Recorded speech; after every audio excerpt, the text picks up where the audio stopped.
Deca-Dence, darling anime of the summer season, so quickly lost, so quickly forgotten under the annals of seasonal memory. We as a community really should come up with a term that describes when an anime has like this quick flash in the pan type of popularity only to be forgotten as soon as the season ends. Unless we just go meta and say that these shows just got erased. Deca-Dence is not one that started to fade once the season ended, however. It took a bow sometime in the middle of the season. It had so much potential, so much anticipation, and then people started dropping it like flies. Those who remained will probably stand proudly and state that it's quite a good show, one that might even be best of year for some of them, or at the very least, a refreshing watch. But is it really all that? And if so, why did it fade from public discussion so quickly after its twist? Ladies, gentlemen, and others, my name is Arcada, and today on Glass Reflection, the 2020 original anime by Studio Nut, Deca-Dence. Let's jam.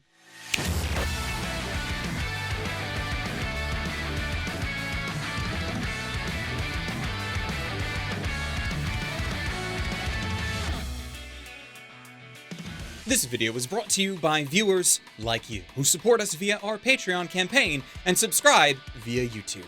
To those of you who have supported the channel in this way, thank you. Now, as usual, I feel the need to defend my use of the term Postmortem for the title of this video. I do not wish to describe Deca-Dence as an absolute train wreck upon which nothing of value was lost, and I also don't want to imply that the series doesn't have enough to it to justify attempting to enjoy watching it for those who never gave it a chance the first time around. But the series has major issues that need to be addressed. Some of them big, and hopefully there is more to it than what can be explained away with a simple, well, they only had 12 episodes. They did good with what they had. I know I've used that excuse for shows in the past, but I don't think it applies here. If they were adapting something and had to cram it into an episode length that could not really fit, I'd be understanding, but they didn't. This is an original anime, not an adaptation. The writers should have known what they were getting into. So what are we getting into? Deca-Dence, at the start of episode 1, paints a picture of a horrific future, one where mysterious creatures known as Gadols invaded our planet long ago and wreaked so much destruction that the human race was decimated and forced to live in mobile fortresses relatively safe from harm. They remain safe thanks to the arrival of an alien race known as Gears, who have taken to become the protectors of the remaining humans, and also the hunters of the Gadols. Our story exists in the mobile fortress known as Deca-Dence, and initially follows one of the human inhabitants, Natsume. Natsume is introduced with the tragic backstory trait. Her father, a Gadol researcher, was tragically killed in an accident that also lost Natsume her arm. But still confident and unafraid, Natsume desperately wants revenge against the Gadols and wants to join up with the small human militia that fights alongside the Gears against this monstrous threat. But the universe does not smile on Natsume, either due to her squishy and easily killable human body, or the hindrance of a near non-functional right hand. Her request to join the fight is denied. Well, that's not actually true. It wasn't denied so much that it just wasn't acknowledged at all. So instead, she is tasked with working on armor maintenance, stuck doing janitor duty to the Deca-Dence's hull, cleaning off the monster gunk on it, while wishing for so much more. Now, we've seen how these shows turn out before, right? Something happens that brings her into the action, and then this mysterious mentor named Kaburagi teaches her how to fight, and eventually she gets accepted as a natural warrior. But Deca-Dence, the show, not wanting to seem overly cliche, despite its obvious influences, decided to throw the whole plot a curveball. Which brings us to the twist. Episode 2 takes everything that we have learned and thought we knew about the setting and just throws it away. The world of Deca-Dence is now set up as a game. A game where cyborgs can log in and control human-shaped avatars, the aforementioned alien Gears, and experience adventure the same way that humans used to. They fight Gadols like you'd expect in any normal video game setting, with quests and experience points and so on and so forth. So suddenly, Deca-Dence swaps from being a story about the survival of humanity to a cyborg-focused isekai. But here's the problem. It doesn't make that transfer cleanly. What do I mean by this? Well, a lot of times, a story's setting usually relies heavily on not having to explain every minute detail of it, and just leans on an audience's knowledge to fill in the gaps. For example, when a story takes place in present day, we know what that means as far as the setting goes. You can walk outside and there's your present day setting. When countless anime happen in a high school, the audience has a general idea of the rules of the world. You don't need to explain to us how high school works if you want to use that setting. We know. Problem is that some of the aspects of the setting here isn't as clean-cut as it should be, and while some things can be assumed about what's going on, not everything is like that. Deca-Dence is portrayed as a game now, with cyborgs logging in with avatars, agents of the system being very concerned about the bugs affecting the world, and the game's just heavy nature of how world events function, but then they throw the other curveball that this is not a digital world. Deca-Dence does take place in reality, but it's just a domed area somewhere in what used to be Eurasia, and both the humans and Gadolls are real flesh and blood, not some kind of digital construct like we might assume with a game setting. At one point in time, humanity was decimated, and a cyborg corporation bought the rights to humanity and used the last remnants of the human race to help build their entertainment utopia, now known as Deca-Dence, for cyborgs to enjoy. So yes, it's still a game, but a bunch of what we assume goes along with that is just tossed away in a few quick sentences, suddenly making us unsure about other aspects of the world that we might have assumed to be true. Why did they do this? Well, that's gonna be a question that we keep coming back to. But honestly, a lot of the why in this setting is just left unexplained, hence my problems with it. If you're going to make changes to our perceived reality, which generally speaking is fine, it helps to not only explain what's going on when you finally lift the curtain, but also to have a reason for why you did that in the first place. Otherwise, it can be just perceived as a massive flaw. So let's run through the new setting and try to find the flaws, shall we? Humans. Okay, last remnants of the human race currently employed to keep the mecha Deca-Dence operational, because this is actually a real thing and not some digital thing. Basically NPCs as far as the game reality is concerned, this still works. The Deca-Dence itself, a giant metal monstrosity that acts as both the home base for the players, aka gears, plus the human NPCs, aka the tankers, and it's also a super weapon, useful for boss fights. Okay. Still good. The Gears, actual cyborgs who log in as human-like avatars for the purposes of entertainment? Here's where things fall apart. So these cyborgs, what's their real job? What do they do besides playing Deca-Dence? We get a couple of brief glimpses at their society. We know that cyborg corporations run everything, and a cheerful voice over an intercom wishes everybody a profitable day, but there's so much to the cyborg society that the story just leaves open to interpretation. In other words, everything is so freaking complicated and confusing, it's hard to keep it all straight. Heck, the producers of the show even felt the need to add a glossary of terms to the show's website because they knew that people would need that. The narrative does not show us what cyborg society is like beyond how some of them interact with the Deca-Dence game. We don't know what their lives are, we don't know the societal infrastructure of their world. Profit is apparently a big deal, but for what purpose? The show tries to explain parts of this, but it's done in such a way that none of it is really clear, and you have to start making assumptions to fill in the blanks, which is never good. Here's the thing then, if you really truly want to enjoy Deca-Dence, you need to pay attention to so many little bits of dialogue in order to try and parse together what's actually happening. So much so that when I try to explain things to you, if I try to explain things to you, I feel like I'm not talking about cut and dry elements of the story, but instead just my interpretation of the story, which might differ from what you or others interpret. In my eyes, the cyborgs here both have the illusion of freedom and the knowledge that they themselves are not free. You have some of them who watch skillful players of the game and cheer them on like some kind of esport, but then the players themselves are not independent entities or even employees. They are referred to as property of the company.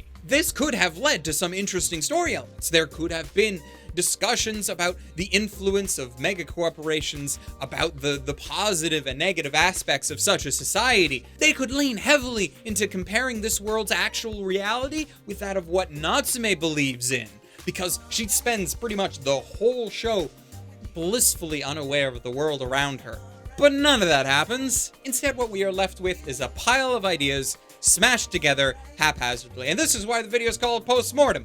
This series had so much promise to it, so many good ideas, but a lot of the goodwill that the interesting aspects inspired were squandered so quickly for basically nothing. Deca-Dence really tries to combine two types of stories. First, a survival apocalypse, similar to that of Attack on Titan. You can see this in how humanity functions. They live in a walled city with giant monsters outside. Instead of gas-powered maneuvering equipment, these monsters conveniently create anti-gravity fields around them that humans and gears utilize for aerial combat. None of these Titan similarities are unsurprising, since the show's scriptwriter, Hiroshi Seko, also worked on adapting the Attack on Titan manga into anime form, and he was also the writer of one of the Titan side stories known as Lost Scrolls.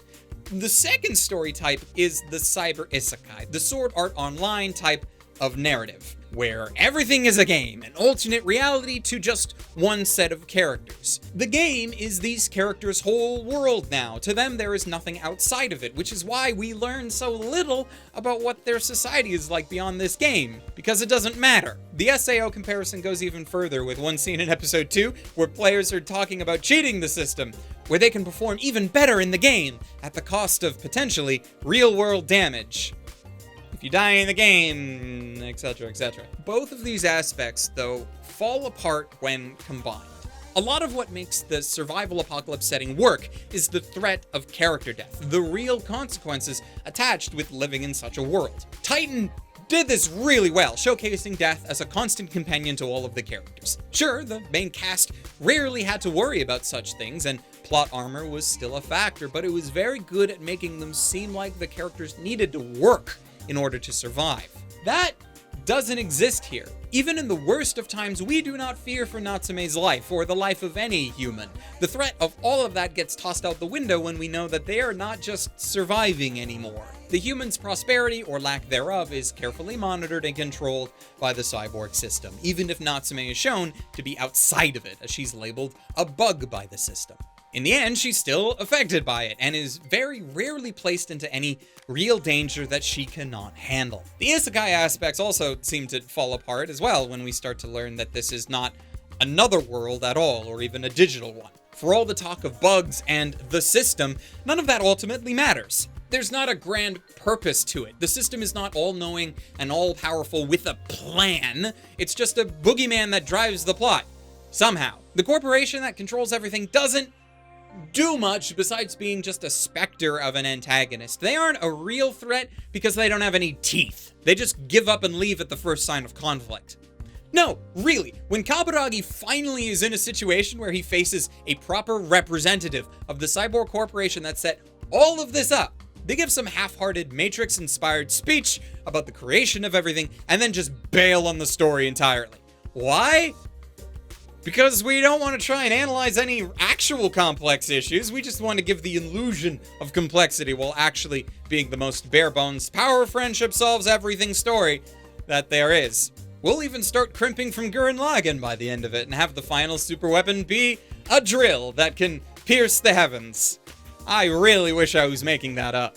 There is little meaningful conflict, and the narrative's attempt to get us invested in this world keeps falling flat when they can't keep it straight themselves. We have a cyborg society that puts profit above all else and treats our fellow cyborgs as property. Well, that'd be interesting to see how that turns out at the end of the series. Except no, it won't. Not to spoil the show's final moments, but yeah, everything is sunshine and roses. Everyone is happy at the end, and everything gets tied up in a bow for no other discernible reason than this is how stories are supposed to end. Right? Deca-Dence takes to narratives in a way I really dislike, where decisions are made by what's expected. Any meaning behind narrative decisions gets stripped away, and ultimately most characters' actions just get boiled down to, this is what this character archetype would do in this situation. Oh no, there's no way to get out of this horrible scenario. Well, except for that one previously unseen solution, but that's too dangerous, and the idea of actually doing that is absurd. And then the main character goes, I'll do it. And then they dive into a suicide mission because that's what heroes do. Will they survive? Well, probably not, because we need our emotional heartstrings pulled. Unless. A lot of people also take issue with the character designs, specifically the cyborg's cute designs and how that just, clashes with virtually everything else. And I get that. I'd agree with you if there wasn't other things that I cared about more. Nobody has any qualms with the human designs, and the fights between everyone and the Gadolls are on point. The studio's called nut because that's what you do when you see those action scenes, though. But it's hard to take the gravity of any situation seriously when it's just these little beans doing everything. Like, could something that looks like this commit murder? I stand corrected. They now look pretty sus. Can Deca-Dence still be an enjoyable watch? Of course, and I am sure there are a decent amount of commenters below who are fans of the series desperately countering a bunch of little things that I've said throughout this video because they would have preferred that I only talked about the good parts. Natsume as a character makes up for a lot. I called her best girl of season back during the first reaction that I did of the series, and while that may not have held up, like much of this show, she still is, at the end of the day, a feisty personality that gives off this air of inspiration.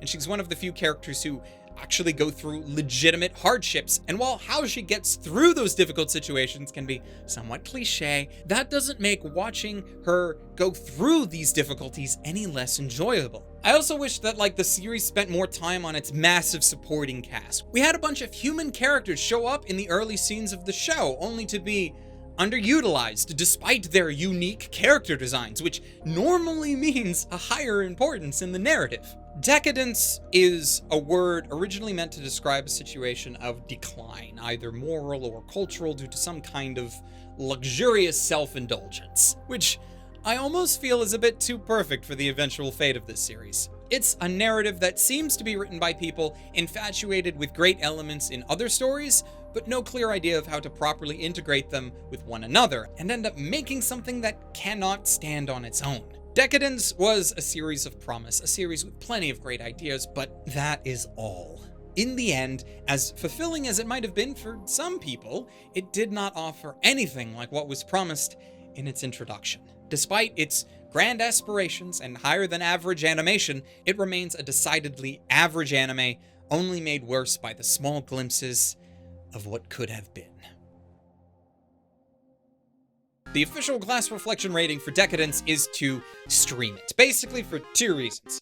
First, if you make it through 4 episodes and still enjoy it, chances are you're gonna enjoy it all the way to the end with no qualms. If you end up getting turned off on it by episode 2, though, you've thankfully wasted little time. Second, I normally find it very hard to award a skip it rating to a series that I personally, against all odds, did not feel the need to drop at any point. Sure, it was out of a morbid curiosity that I wanted to see where this train wreck was headed, but that in and of itself is kind of its own entertainment, one that I don't want to immediately rob from others. So in summary, the show has many problems, and I'm gonna take a gander and say that most people watching this video might not end up enjoying it, but even for the uniqueness of the show's twist, you should at least be aware of this series, if nothing else.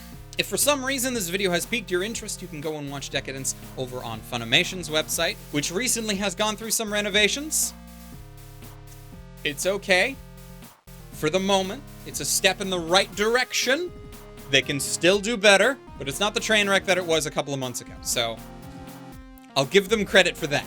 And of course, a thank you to all that have supported Glass Reflection via our Patreon campaign. You guys are absolutely awesome, and some of your names have been scrolling on screen as of late. You guys are great, thank you. And lastly, of course, a very special thank you to specific patrons: Ryfin Bonaparte, City Yamaka, Wago221, Calhoun Boy, Hector Montemayor, Richard Emil Bradley, and Rune Jacobson, because you guys are especially awesome, and I thank you. Alright, that's enough talking about things that are just kinda Next time on Glass Reflection, we're going to be talking about something that's actually legitimately good in a special Halloween episode.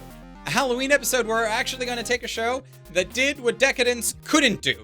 Take two different settings and mash them together in a way that is ultimately enjoyable. So look out for that before the end of the month. And until next time, ladies, gentlemen, and others, watch more anime, but stay frosty.